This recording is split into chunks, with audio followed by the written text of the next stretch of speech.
SVC Adityaram movies தயாரிப்பில் ஷங்கர் இயக்கத்தில் ராம் சரண் நடிக்கும் கேம் சேஞ்சர் ஜனவரி 10 முதல்.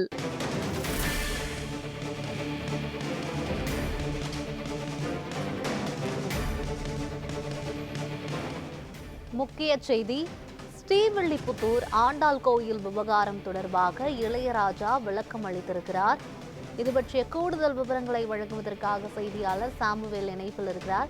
சாமுவேல், முழுமையான விவரங்கள் என்ன, பதிவு பண்ணுங்க.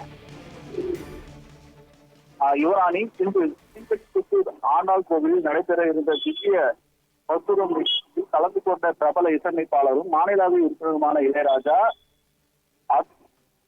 அத்த மண்டபத்திலிருந்து வெளியேற்றப்பட்டதாக சர்ச்சை எழுந்தது. இந்த நிலையில தற்பொழுது அவர் தனது எக்ஸ்தலத்தில் பதிவிட்டிருக்கக்கூடிய இளையராஜா, அதாவது எந்த பொய்யான செய்தியும் நம்ப வேண்டாம் எனவும் அவர் தனது எக்ஸ்தலத்தில் பதிவு ஒன்றை வெளியிட்டிருக்கிறார்.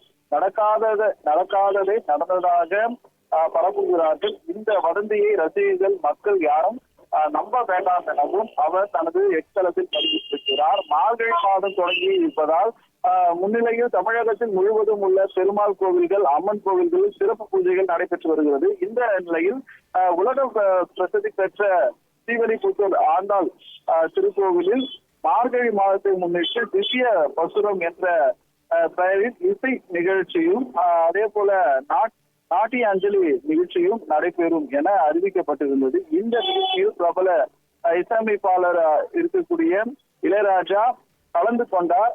தொடர்ந்து அருகே உள்ள கோவிலில் நிர்வாகிகள் சார்பு உற்சாக வரவேற்பானது அளிக்கப்பட்டிருந்தது. இந்த கோவில் கருவறையில் சென்றார் என காலையில் செய்திகளானது வெளியாகி, அதாவது அவர் அங்கிருந்து புறக்கணிக்கப்பட்டார் என்ற செய்திகள் வெளியானதை தொடர்ந்து தற்போது அவர் தனது எக்ஸ்தலத்தில் பதிவு ஒன்றை வெளியிட்டிருக்கிறார். குறிப்பாக இந்த பொய்யான செய்திகளை யாரும் நம்ப வேண்டாம் எனவும், அதே போல் என்னை மையமாக வைத்து சில பொய்யான வதந்திகளை பரப்பி வருகிறார்கள். நான் எந்த நேரத்திலும் எந்த இடத்திலும் என்னுடைய சுய மரியாதையை விட்டு கொடுப்பவன் அல்ல என்று தற்போது இளையராஜா தனது எக்ஸ்தலத்தில் பதிவிட்டிருப்பது குறிப்பிடத்தக்கது. யுவராணி, விவரங்களுக்கு நன்றி சாமுவேல்.